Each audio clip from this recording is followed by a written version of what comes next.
Good afternoon, folks, and welcome to episode 195 of the Sticks and the Six podcast. And Peter, we're back with some exciting topics to talk about with the kicking off of the first round of the Battle of Ontario. Obviously, we've got a special guest coming on. If you're looking at the title, we're welcoming back Alex Hobson. He's going to talk a little bit about his new single, talk a little bit about the Leafs, and then we're going to listen to that new single as we close out the episode as well. So we're excited for Beauty. that. We're excited for that. Anybody who tuned in last night, I kind of led on that I'm battling. This is like my Jordan flu game. I think I've had about 10 of these when we jump on here. Seems like I said to you before we hit record here that seems like the older I get, the more sickness I come down with every year. But anyways, I still had to jump on last night and do a post game show at I believe it was like 2 o'clock in the morning. Um, Playoffs brings that out in us, so we got a little bit Oh more yeah. passion flowing, especially with the way things have turned out thus far. But before we get into all the fun hockey talk, buddy, how you doing this week? Oh man, I passion overload, like you said, man. This is like one of the best times of the year, and again, the attitude and aura surrounding this team is much different, and I think that needed voice or that needed change in the voice behind the bench is really resonating with this team. Like you're seeing the commitment in the first two games, albeit different kind of scenarios. Game one, it was kind of a blowout where the offense took. Game two, a little bit more of a defensive kind of on your heels a little bit because you knew that pushback was coming back. But yeah, I mean, to go up 2-0, I think this is the first time they're up 2-0 in a series since 2002.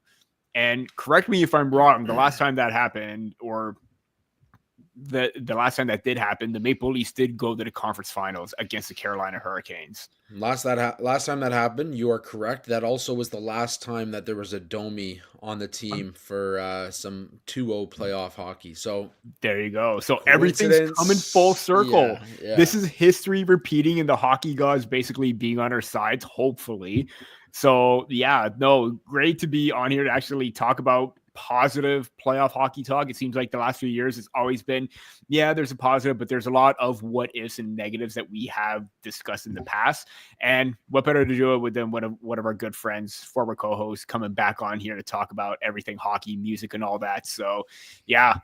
This is the perfect episode to watch, and also 195 OEL, the last two digits right there. That's right. That's right. Getting everything started, and yeah, Yeah, I mean, what more can we say about the Leafs play through the first couple games? We are going to get into the Leafs very shortly here, but before we do have to kick off the episode. The trial has started here in London, Ontario, yes, for the five former junior players that played for Team Canada that are being accused of SA. Obviously, um, obviously, it's something that we're gonna stick closely to, and Rick Westhead is here in London, as in fact covering it. So if you're following him on X, he's got all the updates. He's doing a fantastic job always. running through all that. So it's definitely something you want to keep an eye on. I believe. I could be wrong, but I believe the trial for a billet mom in Peterborough also started this week. For a billet mom who was exploiting one of the players and sexually exploiting one of the players as well. So trigger warning for that, but you can look that up if you've got some if you like to cover and follow those kind of stories. But yeah, I mean there's a lot of shitty things going on in the hockey world, I guess too. But we have things that we would like to talk about that don't kind of fall in that dark cloud of the hockey culture. We know that does exist. We're not excusing it. We're not ignoring it, but we got the Leafs in playoffs right now. We got the Leafs playing Ottawa in the first round. If you followed along with the post game shows, I try to get on here as soon as I can. Following the games, I'm going to try and do every single game of the playoffs for as long as the Leafs are in. As you mentioned off the top, there's a lot of passion flowing through us right now. There's a lot of passion flowing through Leafs Nation right now. I believe uh, the super fan from Alberta, Curtis from Alberta, was in Toronto for Game 1 as well. So he's if you follow along with him, he's lost his voice already 2 games into the postseason. So that's always fun as well. You know that he's at the screaming at the top of his lungs.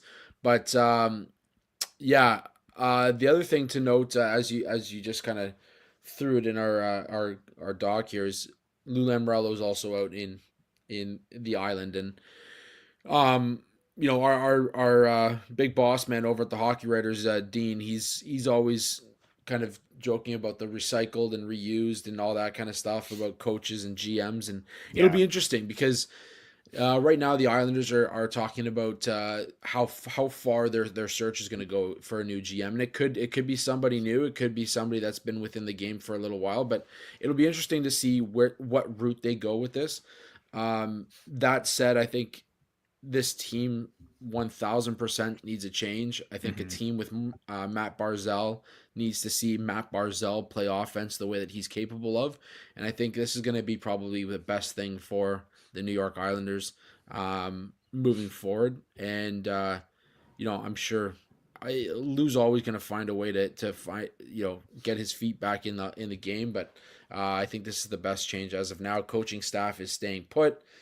But for the time being, they're going to meet with the new general manager when that comes along as well. It just seems kind of, you know, it seemed like the right thing to do, considering that even with this time with the Maple Leafs, it seemed like this new salary cap era, it seemed like Lou kind of had a plan in place, but it never worked and followed through. It seemed like he was trying to rely on all those veteran players and giving them contracts or Mm-hmm. giving contracts to players that you think could do well, just like Pierre Engvall, and it just really hasn't cut out. So some of the decision making just really quite hasn't been there. So hopefully a new voice could definitely change that and give them a better sense of direction where they want to go, because they need to get younger, they need to get faster. Didn't quite show that this year at certain times. So yeah, I mean, fantastic career all around for Lou Lamoriello. Don't know if where this is going to lead up for him, if there is going to be another job in hockey, but at the same time, it needed to be done. Yeah, no, absolutely. Anyways, we should note too, Dan Bilesma's out in Seattle. Mm-hmm.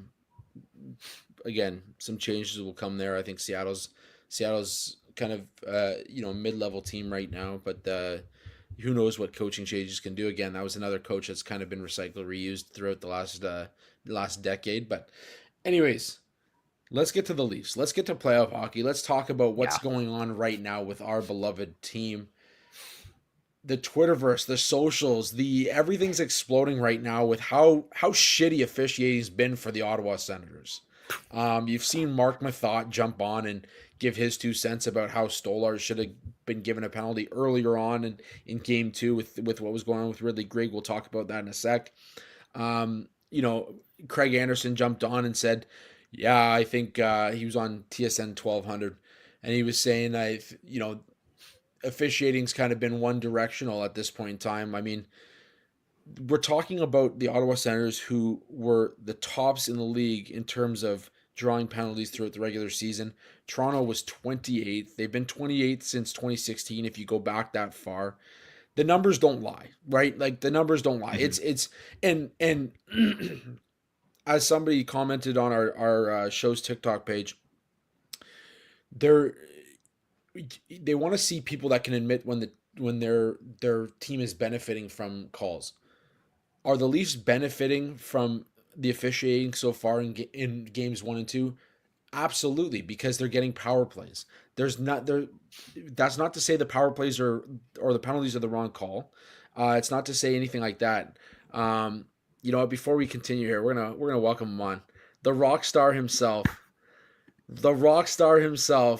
Alex Welcome Hobson. back, He's bud. back. How's it going, buddy? Oh, it's like you never left the show. Your mic is still muted. I did that to myself too. I muted myself when I first got in because I didn't know how long it was going to be before you would bring me in, and I was actually waiting to see how long I could wait there in the waiting room without you guys noticing or bringing me in. But it didn't last long. It's good to be back, guys. Buddy, Glad all to the have you, anticipation. There was no way we were waiting to bring you in. Mm-hmm. I'm glad you gave me a good entrance. Yeah, we got a rock star amidst our group here, so we need to get him in, get him on, get him talking about those Leafs that he's wearing on his hat. You know what I Yes, mean? sir, baby. Yes, sir. So we're just kind of talking a little bit here, Alex, about the first couple games, the officiating, the comments that we've seen on socials about how the Leafs are benefiting from uh, from the officiating so far, and we talked about how the Leafs were 28th since 2016 in drawing penalties. They're 28th this season in drawing penalties. And yet, you've had the Craig Andersons, the Mark Mathotts jumping on and giving their commentary. Of course, former Sens are going to jump on and kind of commit to their team. But yeah, thus far, I mean, they're 4 for 7 on the power play. All of their goals on the power play have come within the first 18 seconds of each power play. Things are clicking. I'll throw it to you first, Alex. What have you seen so far through the first 2 games, buddy? Uh, you know what? I mean, through the first 2 games as a whole, that's a loaded question, but I'll just address the officiating thing right off the bat since that's what you guys started with. It's so funny reading comments from Sens fans out there and saying, all we want is consistency. All we want is it's like, and saying, stuff like we can take away a moral victory from this. We outplayed them at 5-on-5. We outshot them. They just got the better bounce. I swear it's like listening to a tape of Leaf fans from 2019 to 2023. Like every single year in the playoffs, it sounded like that. And same with the consistency thing. I mean, I think I tweeted something to that extent as recently as this year. And I'm not disagreeing with that. It would be great to have consistency, but it's just like, welcome to the dance. This is how it goes, man. Playoff hockey. Yeah. And, I also, for a moment, I'll sit back and I'll say, okay, it's objectively egregious that Ridley Gregg somehow got a penalty in addition to Stolarz, even though Stolarz just kind of beat the shit out of him and moved on.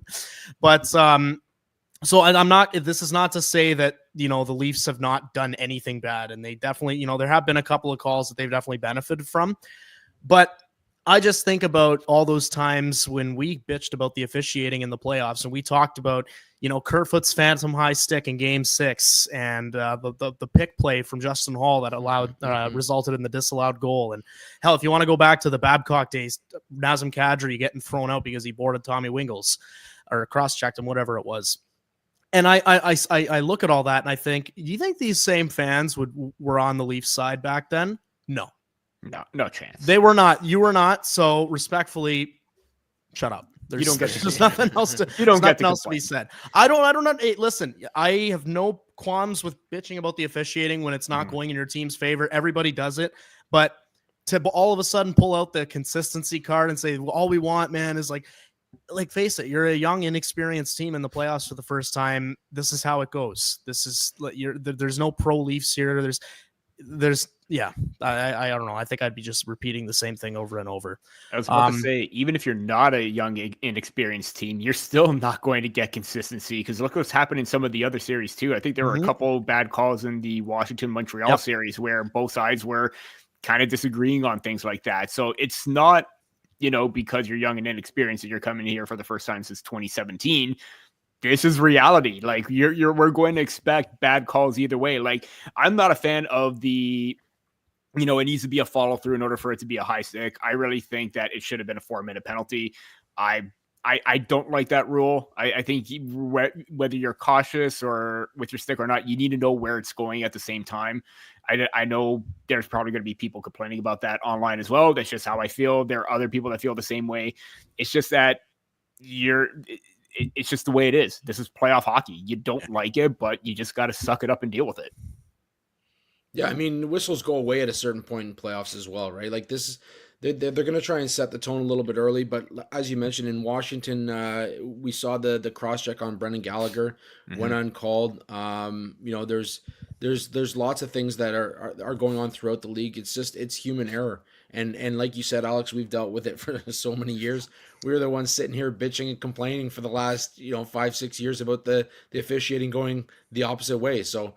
It is interesting, and Peter, I'm going to throw it to you too, kind of feeding off of that, the Stolarz Ridley Gregg stuff going on. Now, there's a lot of conversation about Game 1 and the collision that Gregg had with Stolarz during Game 1. It was not maybe not as accidental as it seemed, and then obviously Game 2 comes around, and Stolarz says, I didn't know it was him in front of the net. I was just playing in the moment and blah blah blah. But I I said it last night. I call bullshit on that. What's your Yeah. take on the whole Stolarz Greg thing going on right now?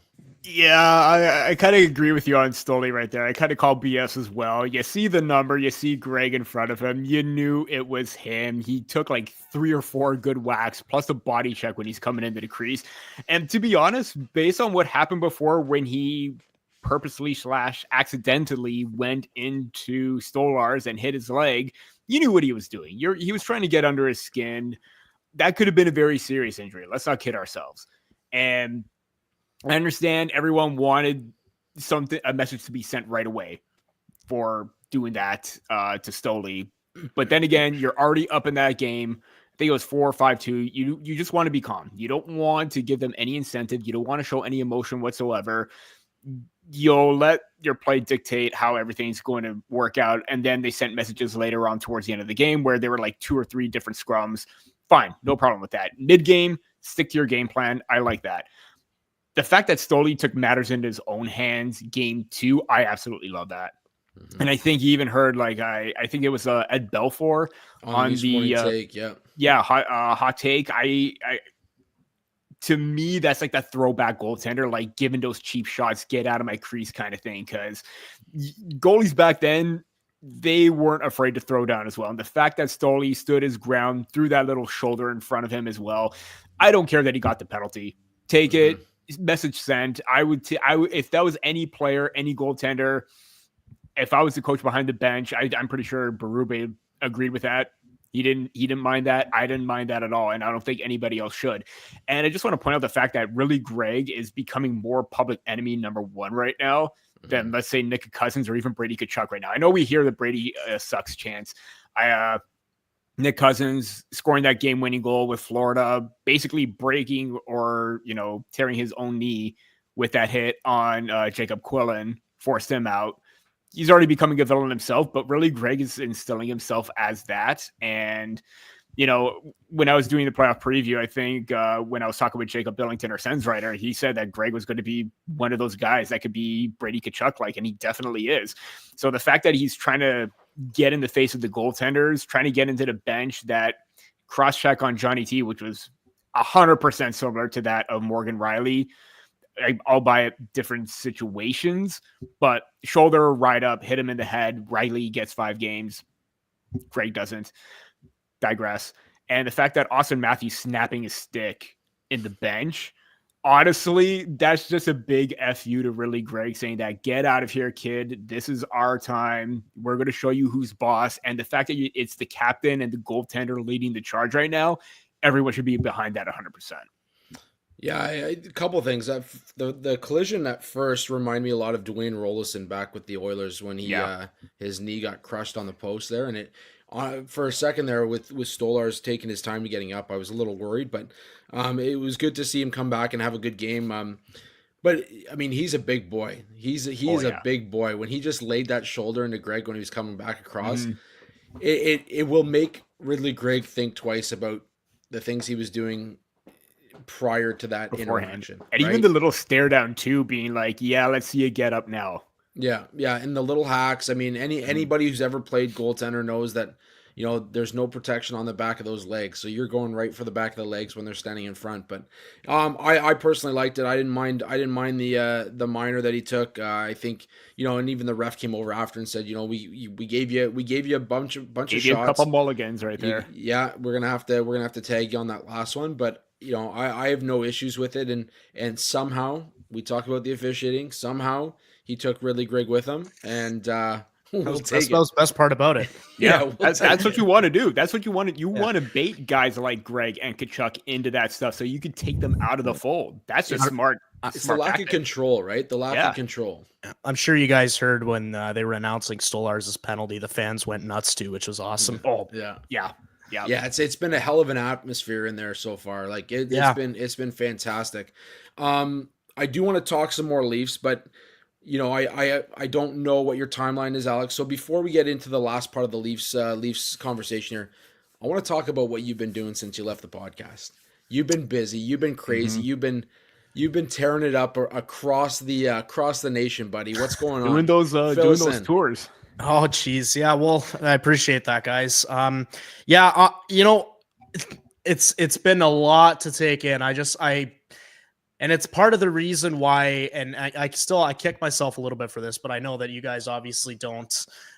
There was never any bad feelings or anything like that. But quite literally, the reason I never did a formal like I'm leaving episode is because life picked me up and took me, and I just had no time to stop and like actually figure out what I was going to do. I think at the time I had said I was going to step back for a couple of weeks just while I figured some stuff out, and then just shit never calmed down. So it's been crazy. I frankly I don't remember what I was doing last time I was on an episode, but I've my main gig I'm playing guitar for Andy Clonico, who's a country artist coming out of Welland, and then on top of that, I have a punk band that I'm playing in called Boys Boys, and I've also got my solo project. I just released a single on April 11th, and yeah, so I've got a whole bunch of stuff going on right now, and hockey's forever and ever going to remain one of my biggest passions. It was my first love. Like, there's nothing pulling me away from being a Leaf fan. I still work at the Leafs Nation and do the editing job there, and so there's I've always got a foot in the door with hockey. But I will say that starting these new projects and like specifically the country thing and the first couple of shows I played there really hemmed in that my number one priority right now and my number one dream that I want to achieve is making it somewhere in the music industry. And I've got all sorts of feet in the door. I'm making more connections every day, and I'm if I can ever, I always tell people I don't want to be like rich and famous or anything like that. Like I don't give a shit if nobody knows what my name is. I just want to make a career out of playing music and traveling, because I've noticed that playing guitar and just music in general has kind of overtaken hockey as my main passion. And like I said, my love for the Leafs is not going anywhere. I am always going to be I'm always going to be a Leaf fan, and I'm always going to be trying to get, I still tweet about the Leafs. I still have my editing job for the time being. So I'm trying to keep my foot in the door and talk hockey as much as possible. But yeah, I underwent a drastic shift kind of within the past year and a half, the past 2 years, something like that. And I've gotten a taste of a whole bunch of stuff, and I've gotten some really cool opportunities, met some really cool people. And it's just one of those things that, if I told myself 5 years ago that I was getting some of the opportunities that I have gotten, then I probably wouldn't have believed it. First of all, because I was doing it in country music. I always hated country, but here we are.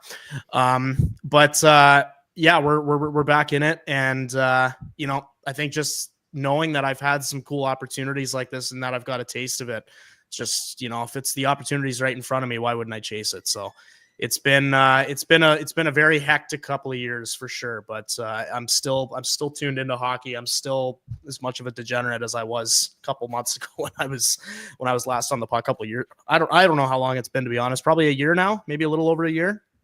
I don't think it's even been a year, but yeah. It's only been probably 8-9 months. I was about to say maybe approaching that, but yeah. Okay.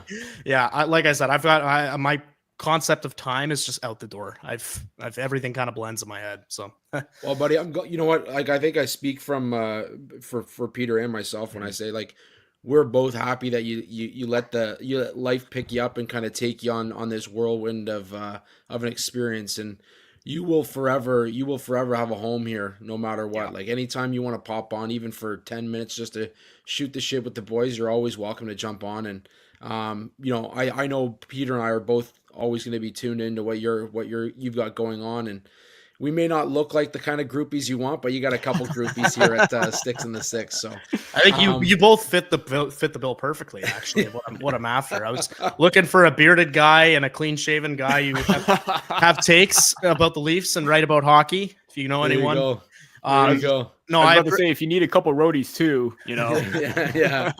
No, I appreciate that, guys, and yeah, same. I mean, I think now that I have a better handle, I think, on where I'm going in life, I'm happy to jump on whenever and talk hockey with you guys. And it's been great, honestly, from my end to see how much of the pod has continued to grow since I've been gone. And yeah, I hope you guys, I hope this thing keeps going forever. Absolutely, likewise, buddy. And as I mentioned off the top of the show, we will be debuting 25 as our closing song here. before we do that, before our listeners get a chance to hear your new single, take us through what went into producing this song for you. Boy. Yeah. So it came together insanely quickly. Like even the concept of just recording my own music, because for the past year, it was all like this country thing that I was doing. And I was really just focused on being Andy's kind of right-hand man for that and being his guitarist and co-writing with him and stuff. But we went to Nashville last year. And Peter, I know you were in Nashville for the draft, and you know how electric of a city it is. And never sleeps, man. Never sleeps, truly. Live music starts there at 12 noon and goes until 2 in the morning every single day. Every single day is like a Friday down there. It's nuts. But anyway, I went down to Nashville, and one of the things that we were doing was doing an open mic at this. I think it's called the Commodore Ball. Called the Commodore Hotel or something like that. They do these open mics, and that was my first real welcome to Nashville moment. I saw a guy walking around who basically looked like a very dripped out version of Colonel Sanders. Like it looked like facially looked exactly like him. And then he was wearing an all white suit. He had this crazy shiny belt on. And like, you just kind of got the vibe looking at him that he was someone. Like I didn't know who he was, but you don't walk around looking like that if you don't have some kind of something going on for you. So, he was just walking around and talking to people. And I find out he goes on stage to play at this open mic. He's an 88-year-old guy and casually drops throughout this set, played about 6 songs that back in the 1960s, he produced #1 hits for Roy Orbison, Conway Twitty. I think he even said he did something with Johnny Cash back in the day, or Bing Crosby, I think it was. But either way, like Jerry Lee Lewis, like all these crazy names from the 60s, he's just casually mentions, yeah, I produced a song for this guy in 64. And oh yeah, I did this with this guy in 60. And that blew me away. So that actually has nothing to do with your original question. That was something crazy that I noticed happened in Nashville. But at that open mic, I was originally just going to go down, and Andy and I we were there with one of our other buddies, and I was originally just going to bring my guitar and play guitar for him when Andy went up to play a song. But he said, you should, he knew I had a couple songs laying around. He's like, you should sign up for it too. And I just said, okay, why not? So I did. And then after I did that, the city kind of inspired me. Like everybody around there was a musician that was trying to make it in music. Like there's a saying about how you talk to people in Nashville and nobody's actually from Nashville. Like I met a guy from Oklahoma there. I met a guy from Georgia. I met people from all over the place who were coming down. I even met a guy from Minnesota, like all different states, all different parts of the world.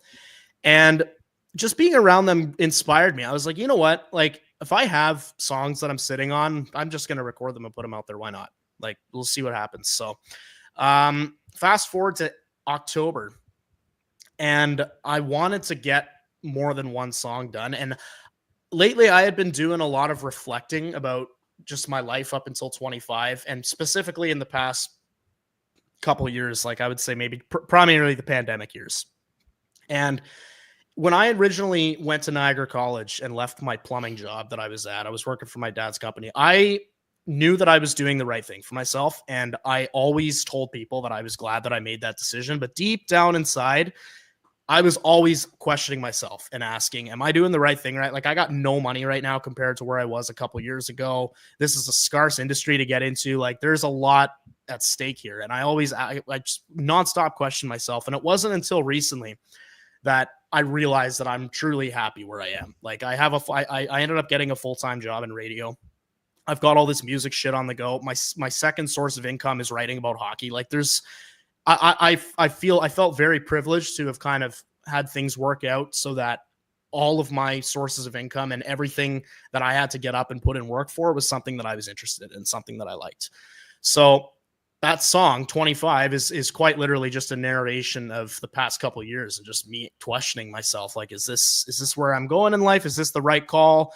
At what point do I kind of, put the passions on the back burner and be like, okay, I should probably start getting some money right now, even if it means not loving what I'm doing 24/7. But yeah, so that whole song I wrote back in October, and then I took it to the studio, and I was very privileged to work with a good friend of mine named Mike Penny, who he plays in a great band called the Jailbirds. And he also, as of right now, he plays in a band with lead singer of Monster Truck called the Wild High.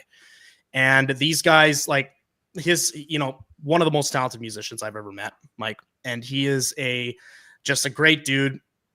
And one of those guys who has he's got a real ear for sound. Like he went to school for music production. And so he's one of those guys that's not going to settle for anything less than the best. And he had wanted to work with me for a while. And I just said, you know what, I'm going to take this song that I have an acoustic guitar recording of on my phone and just try and bring it to life. And it came together, and it blew me away how quickly it came together. Like I had Andy, who, it's funny, no one ever like thinks this when they look at him, because he's a country singer and he looks like a country singer. But before anything else, he was a rock drummer. And so he played drums on that song and absolutely killed it. Mike, who recorded the whole thing, played bass on it. And then all the guitars and all the vocals were me. And and then I released it. And I don't have a confirmed date for it yet, but I am hoping to have a music video up for it within the next couple months. Beautiful, beautiful. Well, buddy, Amazing stuff, man. It's an absolute banger. Mm-hmm. And I think I speak for all of us when I say that, we've all been there at some point in our lives where, we question what we're doing. I think I still to this day question what I'm doing sometimes. That's the whole thing, man. That's part of it. And I'm glad you could put it into a story for people. Right. Yeah. It's pretty crazy, man, to see the road that you're on and the experiences that you're getting. Like, we're watching from afar, but we're loving every minute of it for you. So yeah, absolutely. I'm glad that you guys said that, because that's like, the song's called 25 because I'm 25 years old and I wrote it before I turned 25. But it's not exclusive to people in their mid 20s. Like, I know that there are people who don't figure out what they want to do until they're in their 40s or even 50s. There's people who figure out what they want to do as soon as they turn 18 and then realize they're not liking it and they want to do something else when they're in their 30s. So I really did try and write that song as an anthem for people who are in that stage of life and don't know what's going on, because I think it's always worthy of a reminder that, it doesn't matter how old you are or what you're doing. Like, it's never too late to change course and make changes that better yourself, regardless of what, the societal expectations are, or whatever you want to call them. But, I even the guy that I'm having do this video for it, he said, came together perfectly, the idea that I had for it. And I'm not going to spoil anything about the video, but basically the idea that I had for it really lined up with his vision for it. And he said, like, man, like, I listen to that song and I'm 27 and I ask myself the same shit all the time. So, it's a song for everybody, regardless of age. And I'm glad that you guys enjoyed it. And I'm glad that it's going to be blessed as the 6 and the 6 outro song. That's I think the biggest royalty to date I've ever gotten. Amen, dude. We appreciate it more than you even know. Absolutely. I'm not going to do as much talking. As you can hear, I'm kind of losing things here, but we got we'll do about 10 more minutes of this episode, so you guys don't have to listen to this slowly dissipating voice of mine. Before we close out the last couple topics here, though, quick word from our fine sponsors over at DraftKings Sportsbook. The NBA 82-game grind is done, and now the real fun begins. The NBA playoffs are here, and it's time for all the high-stakes drama, clutch moments, and jaw-dropping plays. I cannot wait. If you're looking to make the playoffs even more exciting, DraftKings Sportsbook has you covered as an official sports betting partner of the NBA. Try placing a bet on your favorite player's performance. Will they drop 30 points, 40, or more? It's your call. Here's something special for first-timers. New DraftKings customers bet $5 to get $200 in bonus bets instantly. Make it a playoff run to remember with DraftKings. Download the DraftKings Sportsbook app and use code THPN. That's code THPN for new customers to get $200 in bonus bets when you bet just $5. Only on DraftKings. The crown is yours. Gambling problem? Call 1-800-GAMBLER. In New York, call 877-8-HOPE-NY or text HOPE-NY 467-369. In Connecticut, help is available for problem gambling. Call 888-789-7777 or visit ccpg.org. Please play responsibly on behalf of Boot Hill Casino and Resort, Kansas. 21 plus age and eligibility varies by jurisdiction. Void in Ontario. New customers only. Bonus bets expire 168 hours after issuance. For additional terms and responsible gaming resources, see dkng.co/audio. Forbes, what happened to your segues have been slacking a little bit ever since I was on last. Oh, buddy, it's like I was expecting you to know. say something. I bet you didn't think Hobson was coming back for this Yeah. episode, but you can find the odds for that on our partner draft. No? I know, and it's crazy too because now we only have the one ad read, and I'm still like, I don't know, I'm just not putting it together. Maybe because my bets haven't been hitting as much, so I'm not as excited about it anymore. Yeah, fair enough.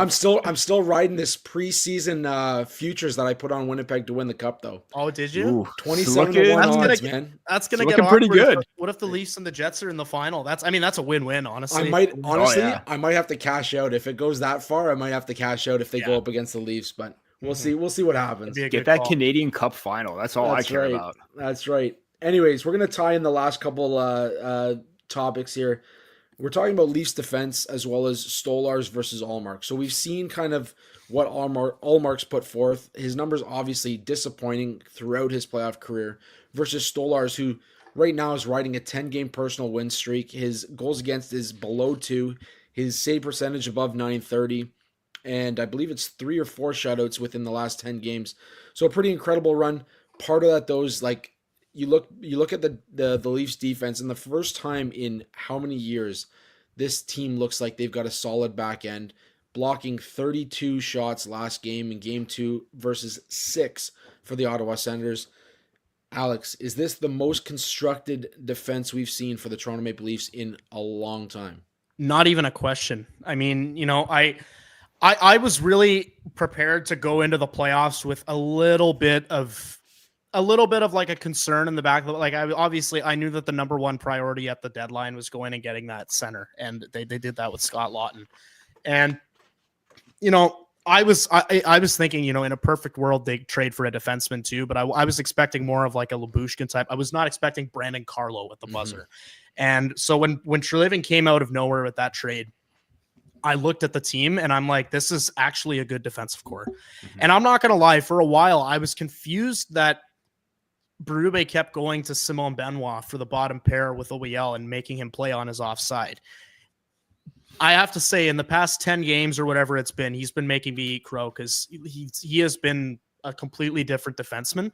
And I find that, one of his biggest struggles, Benoit, is his discipline. Like, he takes some stupid penalties from time to time, but he's really picked his spots on when to use his body and where to use it and when to, there's still the odd errant high stick or something that he'll get called for, but he's not taking any dumb interference penalties. He's not taking himself out of the play to make the hit, which I think is a big difference between what Toronto and Ottawa did in the first couple games.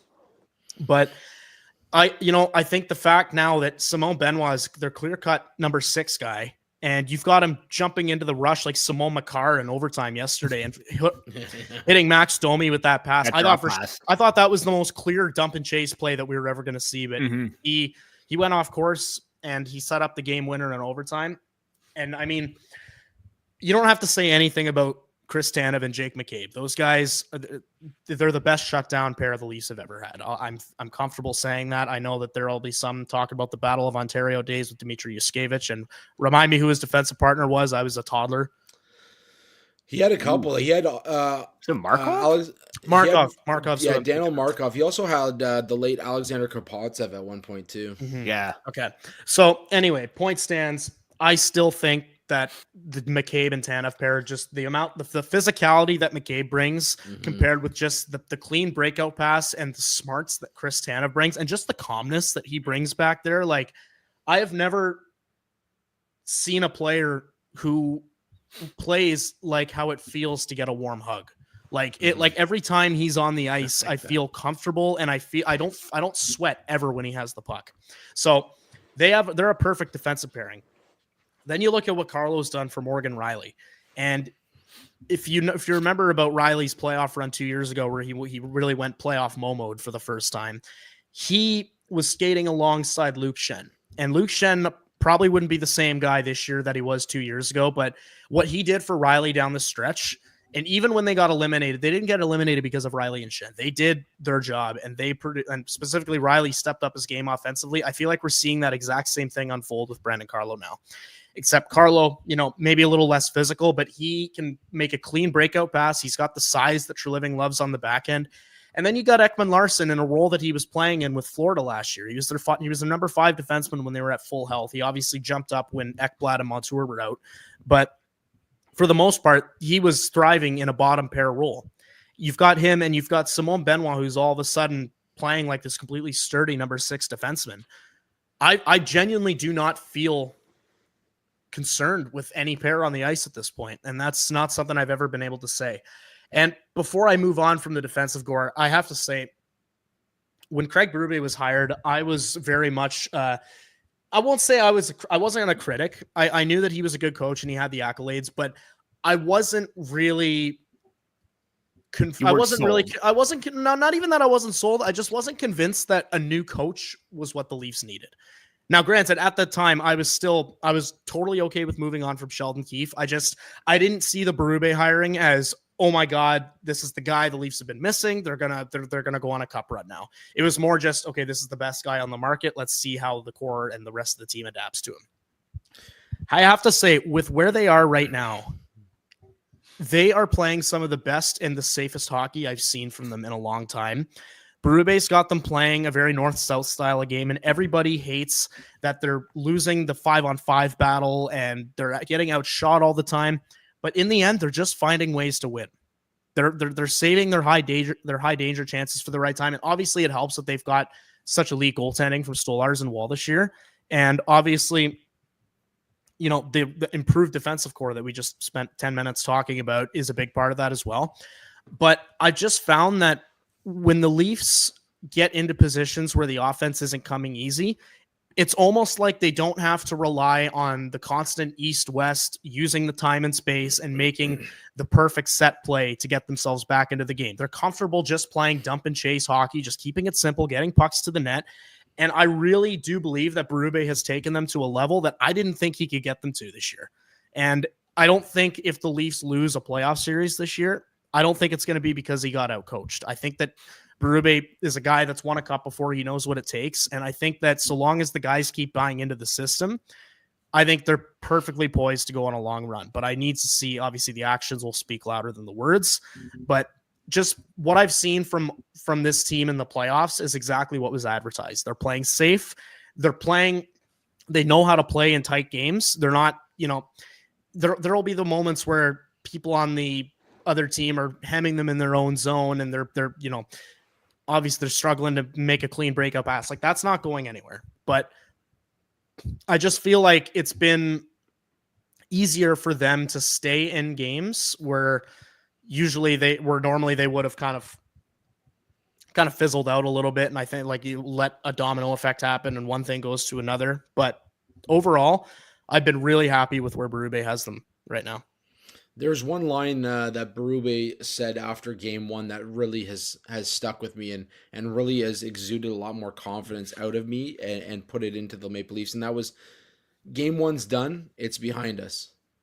So yeah, you went out and scored the 6 goals. Yeah, you went out and had a great game, but it's now behind us. It's time to move forward. It's time to look at the next game, and it's time to take the steps in the right direction to win that game. And that was one of those moments where I was kind of with you, Alex. I liked the hiring of Craig Berube. I knew kind of what he brought to the organization, but at the time I was like, is it going to make a big enough difference in this team that they're going to go on some kind of long run?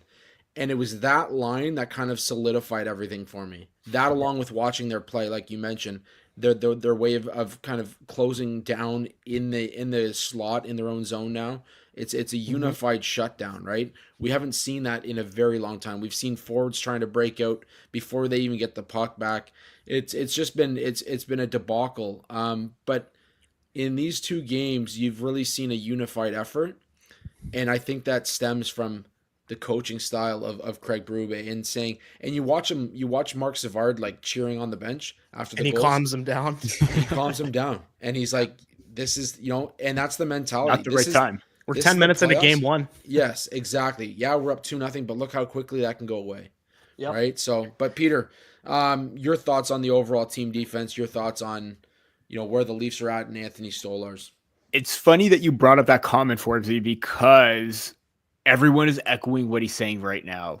Domi, after he scored that game winner, that this is now behind us. We're now looking forward to game 3. Mitch said the exact same thing. It's behind us. We're moving on to game 3. Stoli has been saying the same thing.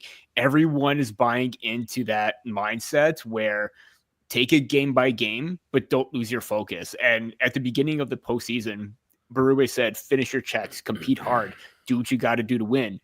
And now he said, I believe it was him that said that there's this like business like approach to the game. This is not fun in games anymore. This is serious business, and serious teams that want to win do go far and do put their best foot forward. So it's amazing that you brought that up and how the players have bought into that. That one line in general. I mean, it's absolutely phenomenal. But yeah, I mean, everything that Alex has said about the defense, it's funny because I actually just came out with something about the Maple Leafs play through 2 games, and the main thing was their shutdown play. They're getting into the lanes, they're blocking shots. They lead the league in blocked shots with 50 overall. And, you probably wouldn't expect that from a team with the offense that the Maple Leafs have, but they are. And they're sacrificing their bodies. But the main thing is, yeah, they're getting the lanes, but they're keeping the Senators to the outside. There's not a whole lot of damage being done in the middle. Again, you're going to get those close calls every now and then because Kachuk likes to crash, Stützle, Batherson, Cousins, they all like to crash the net. But for the most part, they're doing a good job of keeping everything to the outside. They're not making it easy for the Senators to get in like they have or past iterations of the team have done in the past. Their breakouts are clean, as Alex mentioned as well. I feel like they're very more confident in that regard where there is that sustained pressure. Their support, there's someone else there to get the puck or chip it out or be there to make that clean exit. It's absolutely phenomenal what they're doing defensively. And I be repeating what you guys said, that this is the best defensive core that we have had in some time. I mean, especially in this core 4 era or in this Matthews, Martin Nylander era. It's absolutely phenomenal to see. And as for Stolarz too, I mean, what can you say about the guy? I mean, he was the hottest goaltender going into the postseason, and it literally carried over right now. I mean, 934 save percentage, 1.95 goals against average. For a goaltender that didn't have the resume as a starter, he had experience, but he didn't have the games like a Connor Hellebuck or a Logan Thompson for let's say Vasilevsky, you name it. But he has shown great numbers and great results. That carried over to Florida. He learned under Bobrovsky on that cup run, and I think that's taken him a long way right now with his mindset, his calmness, the way that he composes himself in the crease. And for, basically, I'm not going to count the one game that he came in relief out last year because it was in relief. Didn't get a whole lot of play time, 34 minutes. So it was basically like just over half a game right there. But right now, what we're seeing is a goaltender that's capable of carrying this team deep. And we talk about the inexperience of Stolarz and how Omar kind of has a little bit more experience in 3 postseasons with the Bruins, but his numbers are not that good. And that's why, like, we saw a better Omar in the second and third periods of game 2.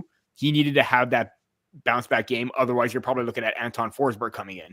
So the fact that you're starting to see Stolarz outplay or outsave Ullmark in key moments, because those 2 first period goals where he tried to settle things down, try to fake, an equipment being, fake equipment issue, whatever, didn't quite work. So now you have a goalie who's dialed in versus a goalie that has a little bit more experience, but has struggled to get those results. And for Stolarz to do that right now is absolutely phenomenal. And that was one of my key matchups. I mean, we talk about how Ullmark has had the Maple Leafs number in the regular season. It's eluded him in the playoffs, and it's showing right now. The one thing about Berube that I want to elaborate on real quick before we stray away from that is it's just so funny hearing the arguments against him, not just from Sens fans, but just from Leaf fans all year who were skeptical of him, who said, the Leafs have gotten outshot 7 of their last 8 games. And, the Leafs they're the worst 5-on-5 expected goals team in the league or whatever it was. And it makes me laugh hearing that because, again, I look back to us from 2019 and 2023 and how often we were like, the Leafs are out shooting their opponent. They're one of the best 5-on-5 teams in the league. They score more goals than any other team. How is it possible that they get the bad bounce every single time? Being on the other side of it, I understand. Mm-hmm. Yep. Good point. Absolutely. Yeah, no question. Yeah, I couldn't agree more with what you guys are saying. I think all three of us can sit here and agree that Stolarz gets game 3. It's his net to lose at this point in the playoffs. Yeah. I don't think, you know what? I think even if we're at a point where even if he has a blow up game, he allows 4 or 5 goals, I think you still go back to him for a game and let him get it back. Yeah, But, absolutely. you know, I do feel comfortable knowing how long it took Joseph Wall to get back in last year and how he played in the 2 games before he got hurt. So I think they're in good hands between the pipes, regardless. Yeah, no question. As always, guys, I'm going to close it there. Alex, thank you so much for coming on. We really appreciate your time. Yeah. Hopefully, you'll stick around to hear a little bit of your single here. But before we close it out, obviously, people check out the Hockey Podcast Network. Make sure you head over to DraftKings, SeatGeek, and BioSteel to make sure you get those discount codes in the episode description. If you haven't already, head over to Spotify, head over to Apple Music. Make sure you download 25 by Hobson. It's an absolute banger.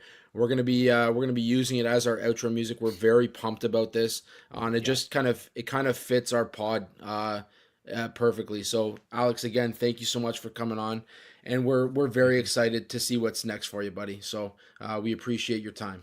Thank you, guys. Love this journey that you're on, man. Let the music and the travels take you wherever it goes, man. We're supporting you 100% of the way. Appreciate you guys, and it won't be the last time I'm on. So let's fucking go, Leafs. Let's go, Leafs.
I'm looking